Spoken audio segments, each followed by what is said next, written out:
Daniel Park had spent 3 years working on improving human Korvathi linguistic resources. Unglamorous technical work focused on ensuring that diplomatic communications, commercial documents, and cultural exchanges translated accurately between the two languages. His expertise was genuine but highly specialized. He understood Korvathi grammatical structures, semantic nuances, and contextual variations that most human translators missed. His work had prevented countless miscommunications and diplomatic problems by catching subtle errors before they could cause incidents. But he'd never considered himself politically important or diplomatically significant. He was just someone who cared deeply about precise translation and had invested years in understanding how Korvathi language actually worked, rather than relying on the sometimes inadequate automated translation systems most people used. So when Daniel received an invitation to a formal Korvathi imperial reception, honoring achievements in interspecies cooperation, he was surprised. His translation work was being recognized among dozens of other contributions from various individuals and organizations, and he'd be attending an event held in the actual presence of Empress Kariveth herself. The Empress ruled the Korvathi Empire. 42 star systems governed through a combination of traditional imperial authority and progressive adaptation to the multi-species political reality that defined this region of space. She was known for being both deeply traditional in some ways and remarkably flexible in others, maintaining Korvathi cultural identity while building alliances and partnerships across species boundaries. Daniel had never met the Empress, had never expected to. He was a technical specialist doing important but unglamorous work that most people never thought about because good translation was invisible. It just worked, so no one realized how much skill and care went into making it work. When Daniel arrived at the Imperial Reception Hall, he was immediately overwhelmed by the elaborate protocol surrounding Korvathi formal events. The seating was arranged by rank and position, a complex hierarchy that Daniel only partially understood despite his years of cultural study. Nobles sat near the front in positions of prominence. Senior diplomats occupied designated areas that communicated their status and the importance of the governments they represented. Commercial representatives had their own sections. Military officers were positioned according to rank and service record. Technical specialists and support staff were generally toward the rear. Everyone seemed to know exactly where they belonged based on complex calculations of status, contribution, relationship to the imperial court, and probably a dozen other factors Daniel didn't fully grasp. He had no idea where he was supposed to sit. He wasn't a diplomat or a noble. He didn't represent any government or major organization. He was just a translator being honored for technical work that most people in the room probably didn't understand or particularly care about. An aide approached to help direct guests to appropriate seating, taking in Daniel's formal human attire and the credentials indicating he was an honored guest rather than just general attendance. Daniel Park, the aide said, consulting a datapad, honored for contributions to linguistic accuracy in interspecies communication. Yes, Daniel confirmed. The aide frowned slightly at his datapad, clearly trying to determine where Daniel fit in the seating hierarchy. Your contribution is being recognized, which suggests prominent seating, but your formal rank and organizational affiliation don't match any of our standard categories for honored guests. Another aide was consulted. They conferred quietly in Korvathi, a dialect Daniel could follow, but that wasn't meant for him to hear. They were debating whether he should be seated with technical specialists despite being honored, or whether being honored meant he should have more prominent positioning regardless of his actual rank. Daniel stood uncertainly while this discussion continued, watching other guests settle into their seats with the kind of confident certainty that came from understanding exactly where you belonged in elaborate social hierarchies. He felt acutely out of place. Around him, Korvathi nobles in formal attire discussed politics and alliances. Human diplomats networked with their counterparts from other species. Military officers compared notes on recent operations and strategic challenges. And Daniel, a translator who'd spent 3 years obsessing over the precise meaning of Korvathi grammatical particles, had no idea where he was supposed to sit or how to navigate this formal environment that operated according to protocols he didn't fully understand. He was seriously considering just finding an empty seat in the back and hoping that was acceptable when something unexpected happened. Empress Kariveth, who'd been greeting arriving guests with formal courtesy from her position near the head of the hall, looked directly at Daniel. Their eyes met across the crowded space. For a moment, Daniel assumed it was coincidental, the Empress's gaze just happening to sweep across where he was standing while she assessed the gathering crowd. But then Empress Kariveth did something that made the entire reception hall go absolutely still. She stood, walked deliberately across the hall toward where Daniel stood with the confused aides, and extended her hand to him. Not a formal greeting gesture. Daniel had studied enough Korvathi protocol to recognize those. Not a ceremonial acknowledgement of his presence. She reached out, took Daniel's hand in hers with actual physical contact that seemed profoundly significant based on the sudden silence spreading through the hall, and gently but firmly pulled him toward the seating area near the head of the room. Daniel followed in a kind of shocked daze, acutely aware that every single person in the hall was watching this interaction.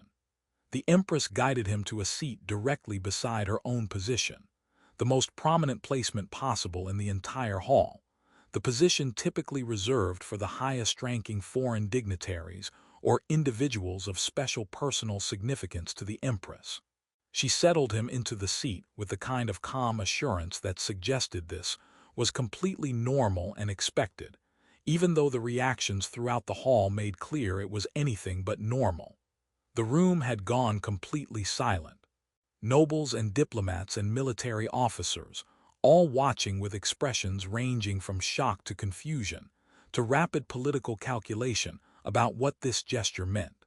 Empress Kariveth released Daniel's hand, returned to her own seat beside his with perfect dignity, and gestured for the formal proceedings to begin as if she hadn't just publicly overridden every protocol about seating hierarchy by personally placing a human translator in the most honored position possible. Daniel sat in the position the Empress had placed him in, his mind racing to understand what had just happened and what it meant in the complex web of Korvathi court protocol. Around the hall, he could see Korvathi nobles exchanging glances, their elongated ears expressing shock and rapid reassessment. Human diplomats were trying to maintain professional composure while clearly processing something unexpected and significant. Representatives from other species were observing with the kind of careful attention that suggested they recognized this was important even if they didn't fully understand the cultural context. An older Korvathi noble seated nearby, someone whose formal attire and position suggested very high rank, leaned slightly toward Daniel and spoke quietly enough that only he could hear. "Do you understand what just occurred?" "The Empress seated me," Daniel said uncertainly. "I'm not entirely sure why or what it means." "She chose your place," the noble corrected gently. "In Korvathi culture, seating at formal imperial events is determined by rank and protocol. Complex calculations about status, contribution, relationship to the court, diplomatic significance. Everyone has a proper position based on these factors." The noble paused. "But the Empress holds the ultimate authority to override protocol through direct personal choice. By taking your hand and physically placing you beside her, in the most honored position in this hall, she made a public declaration that your standing, regardless of your formal rank or position, is equal to the highest nobles in her court." Daniel felt something cold settle in his stomach. "I don't understand. I'm just a translator. I don't have any rank or position that would justify." "That's precisely the point," the noble interrupted. You don't fit our traditional hierarchies well. Your work is profoundly important.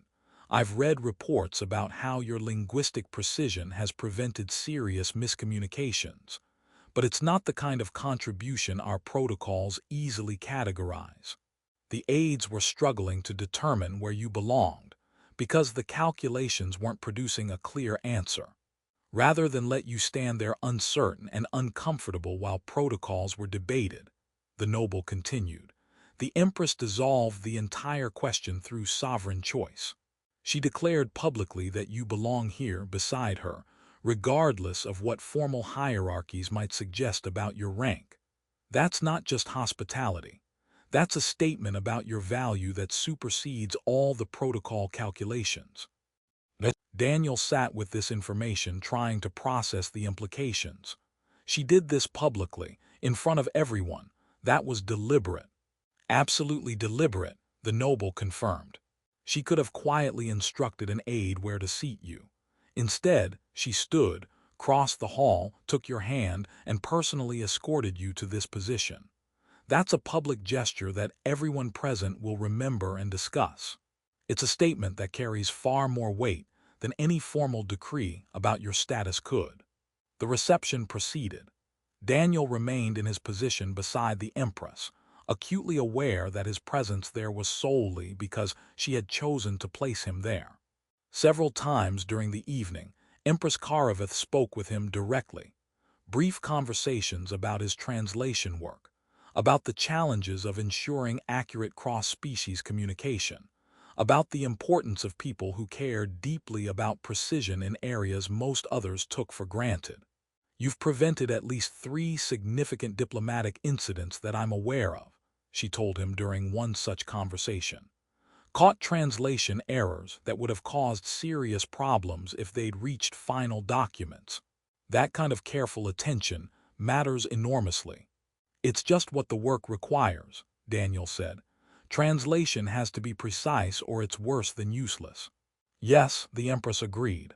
But most people don't invest the effort required for that precision. They rely on automated systems that are good enough and don't catch the subtle errors that you catch because you actually understand both languages deeply rather than just applying algorithms. She paused.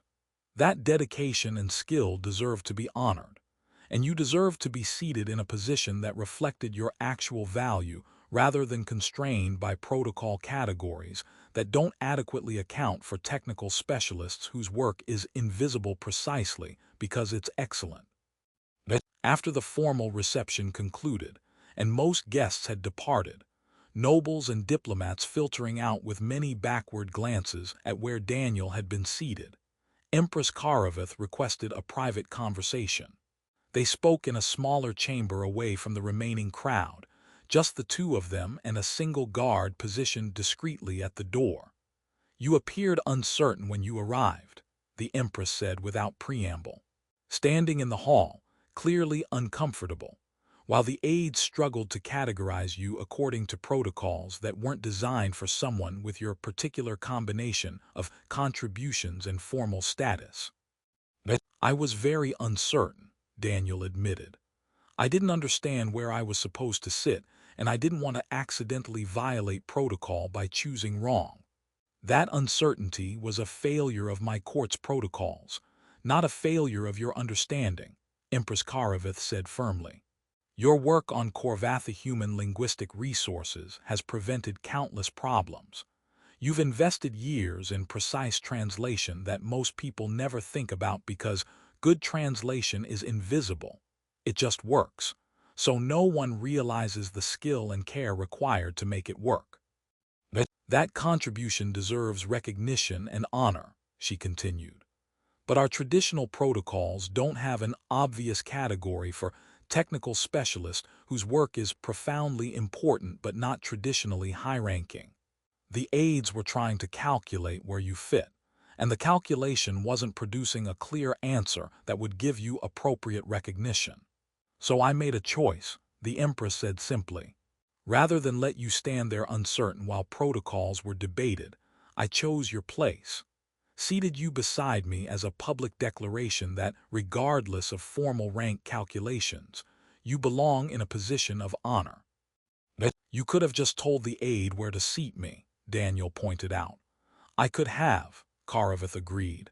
But that would have been a private decision implemented through intermediaries. What I did instead was make a public declaration. By taking your hand and personally placing you beside me, I demonstrated to everyone present that your value and standing are not determined by protocol calculations, but by my direct recognition of your contributions. She met his eyes directly. I wanted my court to see that, wanted them to understand that technical precision and careful scholarship matter as much as diplomatic grandstanding or military achievements. That people who do invisible but crucial work deserve visible recognition. I also, the Empress added more quietly, saw that you were uncertain and uncomfortable, and I had the authority to dissolve that uncertainty through a simple gesture. Taking your hand and seating you beside me cost me nothing, but gave you belonging and clear standing. That seemed like an obviously correct use of imperial authority. Daniel processed this. You made a political statement by seating me prominently, but you also just helped me because I was uncomfortable. Both can be true, Kariveth said. Political gestures can also be acts of kindness. Using authority to override failing protocols can simultaneously serve multiple purposes, honoring contributions, making policy statements about what my court should value, and helping someone who was uncertain find their place. She smiled slightly. You belong here, Daniel Park, not just at this reception but in the broader community of people working to build genuine understanding between our species. Your work matters. You deserve to know that through more than just a certificate or formal commendation. You deserve to be seated in a position that reflected your actual value.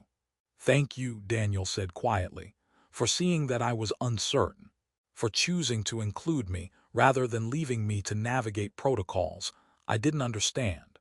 Thank you for your years of careful work that most people never see, Empress Kariveth replied. For caring about precision when imprecision would have been easier.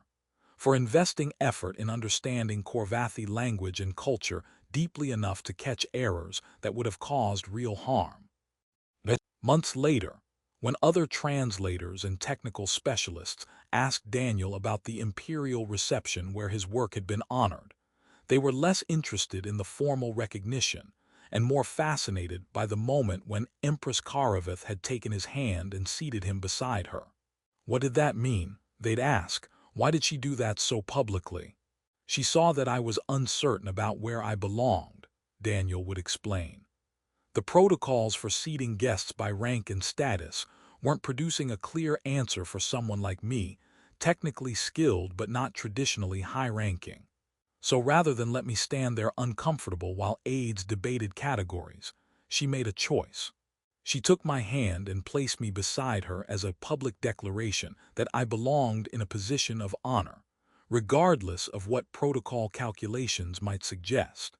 That gesture dissolved the uncertainty instantly and completely. It wasn't just about me. It was a statement to her entire court about valuing technical precision and invisible work. He'd pause, but it was also personal. She saw someone who was uncomfortable and used her authority to give them belonging and clear standing. That kindness, using power to include rather than to exclude, that stayed with me more than any formal award could have. The moment when Daniel stood uncertain, when Empress Kariveth took his hand and pulled him beside her, when the room went still witnessing a sovereign making a public choice about where someone belonged, that moment became an example throughout the Korvathi court of how authority could be used not just to maintain hierarchies, but to override them when hierarchies failed to recognize genuine value. Sometimes belonging is granted without request.